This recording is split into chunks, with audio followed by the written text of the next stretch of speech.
Bismillahirrahmanirrahim. Rabbi rohli sodri wa yassirli amri wa hlul 'uqdatam min lisani yafqahu qouli.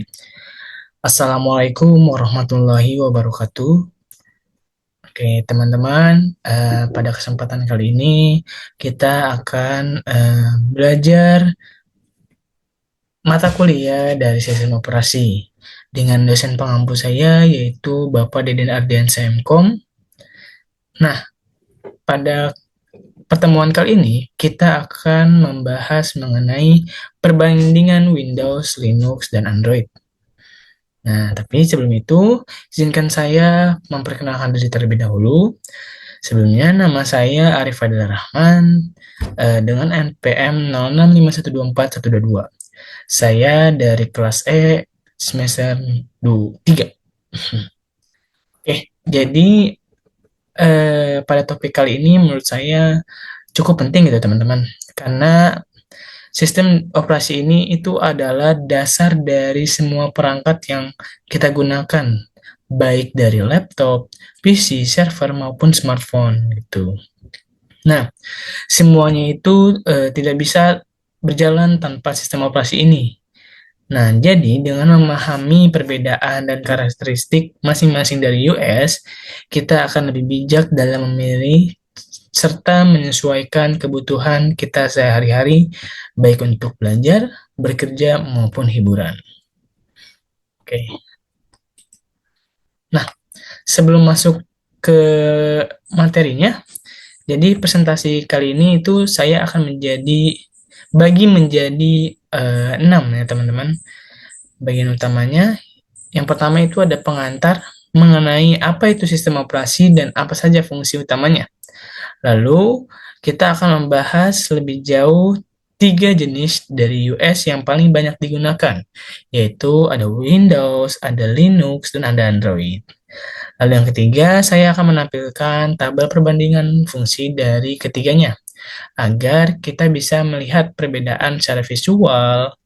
Lalu, kita akan membahas kelebihan dan kekurangannya juga dari masing-masing US. Dan kita masuk ke bagian analisis untuk memahami kapan dan apa siapa saja gitu yang sebaiknya menggunakan US tertentu. Dan yang terakhir kita akan menutup dengan kesimpulan dari pembahasan pada kali ini. Tuh. Oke.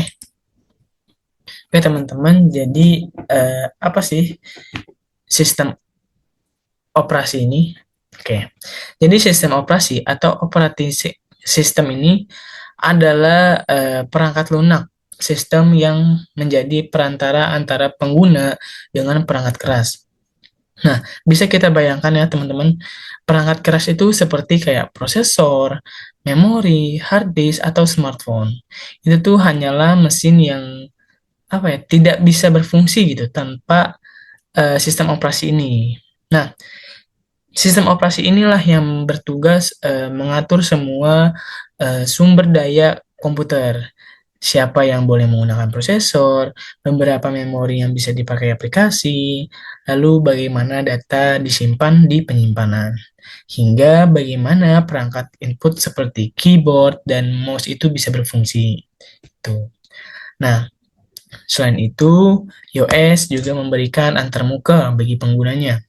Kalau di Windows dan Android, antarmukanya itu berupa GUI atau Graphic User Interface. Nah, jadi teman-teman itu bisa klik icon kayak buka aplikasi atau swipe layarnya gitu. Nah, sedangkan pada Linux itu selain GUI ada juga namanya CLI. CLI itu adalah Command Line Interface. Nah, itu biasanya digunakan oleh administrator untuk mengontrol sistemnya gitu, teman-teman. Jadi intinya US ini adalah sebuah jembatan ya, yang memungkinkan perangkat keras, perangkat lunak, dan manusia bisa berinteraksi secara harmonis.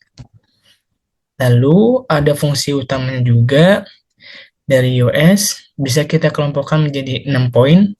Nah, yang pertama ini ada manajemen perangkat keras.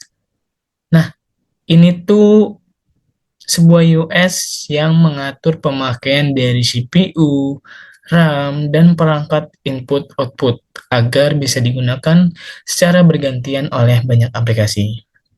Lalu yang kedua itu ada manajemen aplikasi. Manajemen file dan data. Nah, iOS ini membuat sistem file yang rapi gitu, sehingga kita bisa menyimpan, mengedit, dan menghapus data tanpa berhubungan langsung dengan perangkat keras. Lalu yang ketiga, ada menjalankan aplikasi. Nah, iOS ini tuh menyediakan lingkungan agar aplikasi ini bisa dijalankan, diatur, dan bahkan berjalan bersama dengan aplikasi lain, teman-teman. Lalu selanjutnya ada antarmuka pengguna. Nah, tanpa antarmuka ini, kita hanya bisa berinteraksi lewat kode biner yang rumit, teman-teman. iOS ini membuat antarmuka grafis sehingga lebih mudah dipahami manusia. Lalu, yang kelima itu ada keamanan sistem. Nah, iOS ini juga melindungi sistem dari akses yang tidak sah, teman-teman. Mengatur hak akses pengguna, serta memberi perlindungan dari malware. Dan yang terakhir, ada komunikasi jaringan. Nah, iOS juga mengatur bagaimana perangkat kita bisa terhubung ke jaringan lokal maupun internet. Jadi, hampir semua aktivitas yang kita lakukan di komputer maupun smartphone, baik mengetik, membrowsing, bermain game, atau menghubungkan perangkat ke WiFi, itu sudah eh, semuanya dikendalikan oleh iOS ini, teman-teman.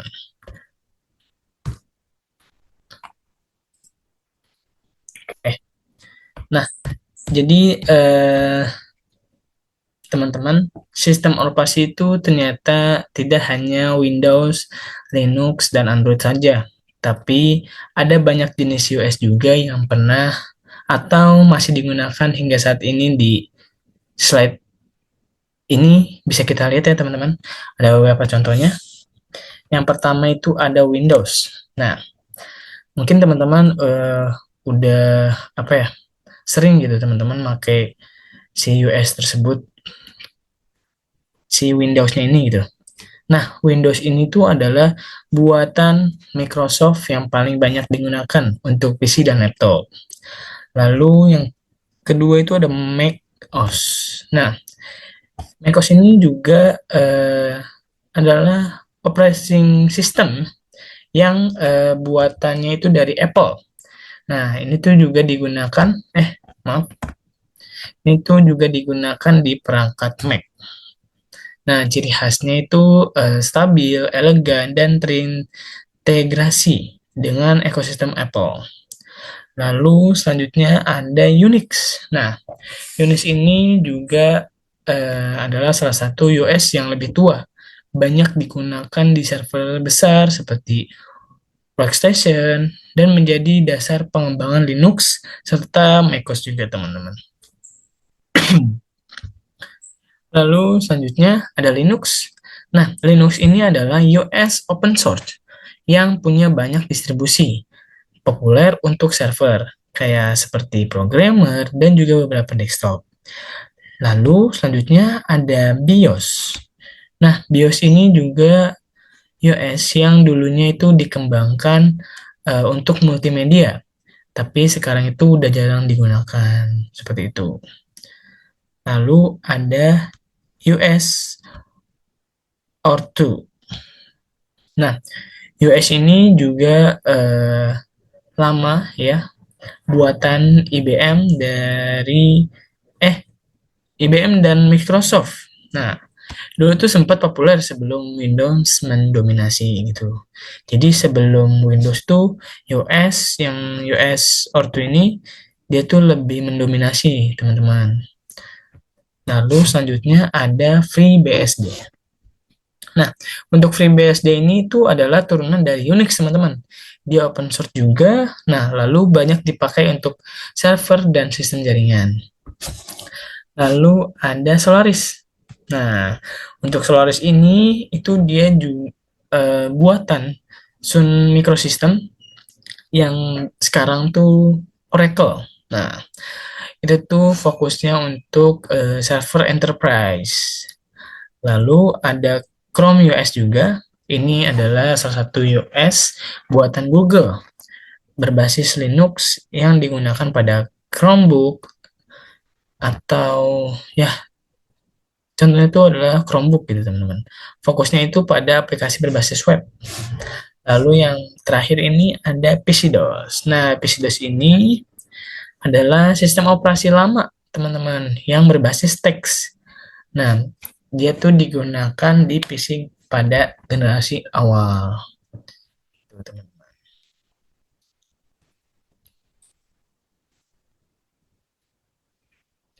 Oke, selanjutnya di sini kita pengenalan ya teman-teman ke Windows. Oke, nah Windows ini itu adalah sistem operasi buatan Microsoft dan merupakan salah satu US paling populer di dunia, khususnya untuk PC dan laptop. Nah, keunggulan dari Windows ini ada pada kemudahan penggunaannya, teman-teman. Nah, Windows punya tampilan grafis yang sederhana dan konsisten, sehingga mudah dipahami pengguna awam. Nah, selain itu, untuk kompatibilitasnya, aplikasinya itu sangat luar biasa, teman-teman. Hampir semua software populer seperti Microsoft Office, Adobe Photoshop, AutoCAD, hingga berbagai game itu tuh apa ya tersedia lah untuk Windows ini. Namun si Windows ini juga punya kelemahan. Yang pertama, Windows ini adalah US berbayar, sehingga pengguna itu harus membeli lisensi. Lalu Windows juga cenderung lebih berat karena membutuhkan spesifikasi perangkat yang cukup tinggi. Dan yang paling sering kita dengar, Windows juga rentan terkena virus ya, teman-teman, atau malware. Jadi sehingga hampir semua pengguna Windows itu perlu memasang antivirus tambahan, termasuk saya sendiri juga memasang antivirus tambahan ya.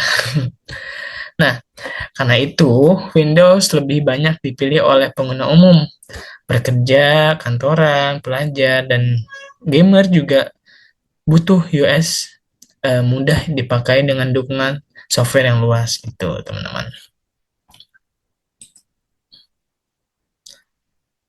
Oke, lalu selanjutnya di sini ada Linux. Nah, berbeda dengan Windows, Linux ini bersifat open source, teman-teman. Artinya gratis dan bisa dimodifikasi oleh siapa saja. Nah, Linux sendiri ini juga eh, apa ya? Hanya kernel, teman-teman. Tapi kemudian berkembang menjadi berbagai distribusi atau distro. Misalnya kayak Ubuntu, Debian, Fedora, dan CentOS, CentOS. Nah, untuk kelebihan Linux ini adalah dari segi keamanan dan stabilitasnya. Linux jarang terkena virus sehingga banyak dipakai di server, data center, dan superkomputer. Nah, selain itu Linux juga sangat fleksibel, teman-teman. Jadi pengguna itu bisa mengatur sistem sesuai kebutuhan, mulai dari tampilan hingga fitur. Nah, si Linux ini juga punya kekurangan. Kurva belajarnya cukup tinggi, teman-teman. Apalagi bagi pemula, banyak distro Linux yang masih menggunakan command line, yang membingungkan bagi pengguna awam. Nah, selain itu juga beberapa aplikasi populer dari Windows ini apa ya tidak tersedia di Linux, meskipun ada alternatif seperti LibreOffice atau emulator seperti Wine. Nah, dengan karakteristik si Linux ini biasanya digunakan oleh programmer, administrator, server, dan orang-orang yang butuh sistem yang stabil, yang aman, dan bisa dikontribusi dan dikustomisasi. Nah, penuh, secara penuh, teman-teman. Oke, lalu selanjutnya di sini ada Android. Nah, untuk Android ini adalah salah satu sistem operasi berbasis Linux yang dikembangkan khusus untuk perangkat mobile. Nah, saat ini Android menguasai sebagian besar pasar smartphone dunia. Nah, untuk kelebihan dari Android ini adalah di kemudahan penggunaannya, teman-teman. Hampir semua orang tuh sekarang bisa menggunakan Androidnya ini dengan mudah karena antarmukanya itu berbasis sentuhan. Selain itu, Android juga punya ekosistem aplikasi yang sangat luas melalui Google Play Store, mulai dari aplikasi produktivitas, hiburan, hingga game. Nah, Android juga tersedia di berbagai merek, kayak seperti smartphone, dari yang murah hingga flagship. Nah, namun Android juga punya kelemahan. Salah satunya itu adalah fragmentasi dari versinya, yaitu perbedaan versi Android di tiap perangkat. Sehingga tidak semua pengguna itu mendapatkan update yang sama. Nah, kedua komunikasi penuh memerlukan routing, teman-teman, yang beresiko pada keamanan. Dan ketiga, itu ada potensi malware. Nah, jika pengguna itu menggunakan aplikasi dari luar Play Store, itu tuh dengan semua kelebihan dan kekurangannya, Android itu jelas menjadi pilihan utama untuk kebutuhan mobil sehari-hari, seperti komunikasi, hiburan, dan produktivitas. Gitu. Lalu, selanjutnya kita akan membahas apa nih?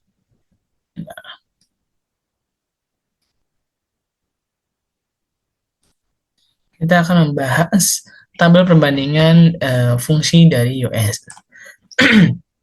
Nah, kalau kita bandingkan lewat tabel ya, teman-teman, untuk Windows, Linux, dan Android ini punya fungsi inti yang sama, teman-teman, tapi dengan fokus yang berbeda.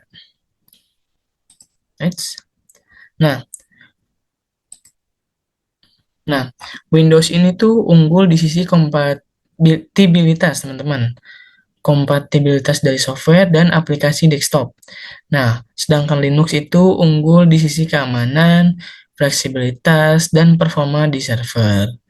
Lalu untuk Android, dia tuh unggul di sisi mobilitas dengan ekosistem aplikasi yang luas. Nah, bisa teman-teman lihat ya di tabel. Jadi untuk perbedaan ini tuh menunjukkan bahwa tidak ada iOS yang benar-benar terbaik untuk semua kebutuhan. Semuanya itu punya spesialisasi masing-masing. Mungkin kalau misalkan teman-teman mau lihat lebih lama, bisa di screenshot ya. Oke. Selanjutnya di sini ada kelebihan dan kekurangannya. Oke, kalau kita rangkum ya teman-teman, Windows ini tuh unggul di kompatibilitas dan kemudahan penggunaannya. Dan apa ya, dia tuh lemah di harga dan keamanannya. Nah, untuk Linux ini tuh dia unggul di keamanan, fleksibilitas, dan grafis, tapi dia lemah di user friendliness dan kompatibilitasnya aplikasi tertentu. Sedangkan Android, dia tuh lebih unggul di ekosistem mobile, tapi lemah di fragmentasi dan keamanan aplikasinya, teman-teman. Jadi bisa kita simpulkan juga bahwa setiap iOS punya posisi dan kegunaannya masing-masing, teman-teman. Dan kita bakal analisis dan dari ketiga iOS tersebut ya, teman-teman. Kalau kita analisis lebih jauh, nih, pemilihan iOS ini itu apa ya? Bisa teman-teman sesuaikan dengan kebutuhan teman-teman. Seperti Windows, dia tuh sangat cocok untuk pengguna umum. Kayak seperti contohnya tuh pekerja kantoran, pelajar, mungkin mahasiswa juga bisa, dan gamer karena dukungan aplikasinya itu sangat luas, teman-teman. Nah, sedangkan untuk Linux itu lebih cocok untuk server seperti programmer, peneliti, dan orang yang butuh keamanan serta stabilitas tinggi. Sedangkan Android tentu saja paling cocok untuk pengguna smartphone dan perangkat mobile karena menawarkan ribuan aplikasi yang bisa dipakai sehari-hari. Nah, jadi setiap iOS itu punya ekosistem dan pengguna utama yang berbeda. Oke, Di slide terakhir ya teman-teman, di sini ada kesimpulan. Jadi kesimpulannya, sebagai kesimpulan kita bisa katakan bahwa apa ya, tidak ada satu US yang paling baik secara mutlak, karena semua sistem operasi ini tuh punya kelebihan dan kekurangannya masing-masing. Untuk Windows itu unggul di desktop, Linux unggul di server, dan keamanan Android tuh unggul di mobile.